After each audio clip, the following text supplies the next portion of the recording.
ಇನ್ನು ಸಿಎಂ ಸಿದ್ದರಾಮಯ್ಯನವರಿಗೆ ನಾಳೆ big day ನೋಡಿ. ಮೂಡಾ ಕೇಸ್ನ ಬಿ ರಿಪೋರ್ಟ್ ಅನ್ನ ಕೋರ್ಟ್ ನಾಳೆ ಅಂಗೀಕರಿಸುತ್ತಾ ಸಿದ್ದರಾಮಯ್ಯನವರ ವಿರುದ್ಧ ಮರು ತನಿಖೆಗೆ ಆದೇಶವನ್ನ ಮಾಡುತ್ತಾ ನಾಳೆ ಢವ ಢವ ಶುರುವಾಗಿದೆ ಈಗ.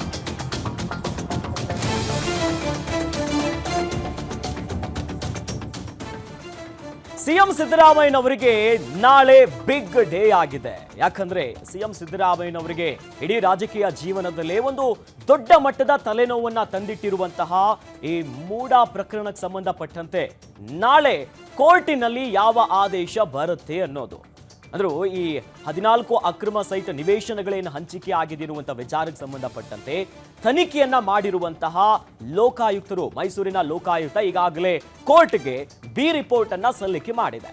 ಇನ್ನು ಈ ಸಂಬಂಧ ಈಗ ನಾಳೆ ಆದೇಶವನ್ನ ಕಾಯ್ದಿರಿಸಿತ್ತು. ಇಡಿಯು ಕೂಡ ಈಗಾಗಲೇ ತಕರಾರು ಅರ್ಜಿಯನ್ನ ಸಲ್ಲಿಸಿದೆ.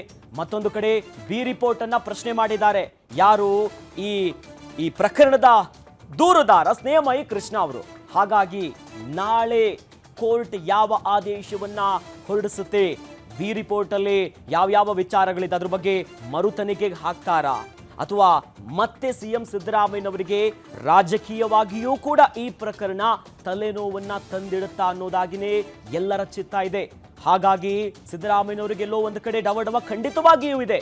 ತಮ್ಮ ಇಷ್ಟು ವರ್ಷದ ರಾಜಕೀಯ ಜೀವನದಲ್ಲಿ ಮೂಡಾ ಪ್ರಕರಣವೇ ಒಂದು ರೀತಿಯಾದಂತಹ ಸಂಕಷ್ಟವನ್ನ ತಂದುಕೊಟ್ಟಿದೆ. ಬಿ ರಿಪೋರ್ಟ್ ಸಲ್ಲಿಕೆಯಾಗಿ ಸಿಎಂ ಸಿದ್ದರಾಮಯ್ಯನವರಿಗೆ ರಿಲ್ಯಾಕ್ಸೇಷನ್ ಇತ್ತು. ಯಾಕಂತಂದ್ರೆ ಬಿ ರಿಪೋರ್ಟ್ ಅಲ್ಲಿ ಬಹಳ ಸ್ಪಷ್ಟವಾಗಿತ್ತು, ಸಾಕ್ಷ್ಯಾಧಾರಗಳ ಕೊರತೆ ಇತ್ತೆನ್ನುವಂತ ವಿಚಾರ ಇತ್ತು. ಆ ಮೂಲಕವಾಗಿ ಯಾವಾಗ ಬಿ ರಿಪೋರ್ಟ್ ಅನ್ನ ಮೈಸೂರಿನ ಲೋಕಾಯುಕ್ತ ಅಧಿಕಾರಿಗಳು ಸಲ್ಲಿಕೆ ಮಾಡಿದ್ರು, ಅದು ಒಂದು ರೀತಿ ರಿಲ್ಯಾಕ್ಸೇಷನ್ ಕೊಟ್ಟಿತ್ತು. ಆದ್ರೂ ಕೂಡ ಇದನ್ನ ತಕರಾರು ಅರ್ಜಿಯನ್ನ ಹೋರಾಟಗಾರ, ಸಾಮಾಜಿಕ ಹೋರಾಟಗಾರ ಆಗಿರುವಂತ ಪ್ರಕರಣದ ದೂರುದಾರ ಸ್ನೇಹಮಯಿ ಕೃಷ್ಣ ಅವರು ಇಟ್ಟಿದ್ರು. ಅದರ ಜೊತೆಯಲ್ಲಿ ಒಂದು ಕಡೆ ಲೋಕಾಯುಕ್ತ ಬಿ ರಿಪೋರ್ಟ್ ಸಲ್ಲಿಕೆ ಮಾಡಿದ್ರೆ, ಇತ್ತ ಇಡಿಯೂ ಕೂಡ ಈ ಪ್ರಕರಣವನ್ನ ಕೈಗೆತ್ತಿಕೊಂಡು ತನಿಖೆಯನ್ನ ನಡೆಸ್ತಾ ಇರೋದು ಬಹಳ ಸ್ಪಷ್ಟವಾಗಿ ಗೊತ್ತಿದೆ. ಹಾಗಾಗಿ ನಾಳೆ ಕೋರ್ಟ್ನಲ್ಲಿ ಯಾವ ರೀತಿಯಾದಂತ ಒಂದು ಆದೇಶ ಬರುತ್ತೆ, ಸಿಎಂ ಸಿದ್ದರಾಮಯ್ಯನವರಿಗೆ ಕೋರ್ಟ್ ಏನು ಕೊಡುತ್ತೆ ಅನ್ನೋದು ಜನಪ್ರತಿನಿಧಿಗಳ ಕೋರ್ಟ್ ನಾಳೆ ಆದೇಶವಾದ ಮೇಲೆ ಎಲ್ಲರ ಚಿತ್ತ ಇದೆ. ಮೂಡಾದಿಂದ 14 ಸೈಟ್ ಅನ್ನ ಪಡೆದಿದ್ದ ಸಿಎಂ ಪತ್ನಿ ಮೇಲಿನ ಕೇಸ್ ಏನಿದೆಯಲ್ಲ, ಹಾಗಾಗಿ ಏನಾಗತ್ತೆ, ಲೋಕಾಯುಕ್ತ ಏನು ಬಿ ರಿಪೋರ್ಟ್ ಅನ್ನ ಸಲ್ಲಿಕೆ ಮಾಡಿತ್ತಲ್ಲ, ಇದನ್ನ ಪ್ರಶ್ನೆ ಮಾಡಿದ್ರು ಯಾರು, ಸ್ನೇಹಮಯಿ ಕೃಷ್ಣ ಅವರು. ಹಾಗಾಗಿ ನಾಳೆ ಕೋರ್ಟ್ನಲ್ಲಿ ಏನಾಗತ್ತೆ, ಮತ್ತೆ ಸಿಎಂ ಸಿದ್ದರಾಮಯ್ಯನವರಿಗೆ ಸಂಕಷ್ಟ ಎದುರಾಗತ್ತಾ, ಬಿ ರಿಪೋರ್ಟ್ ಅನ್ನ ಕೋರ್ಟ್ ನಾಳೆ ಅಂಗೀಕಾರ ಮಾಡುತ್ತಾ ಅಥವಾ ಮರು ತನಿಖೆಗೆ ಆದೇಶವನ್ನ ಕೊಡುತ್ತಾರಾ, ಇದು ಬಹಳ ಪ್ರಮುಖವಾಗಿರೋದು.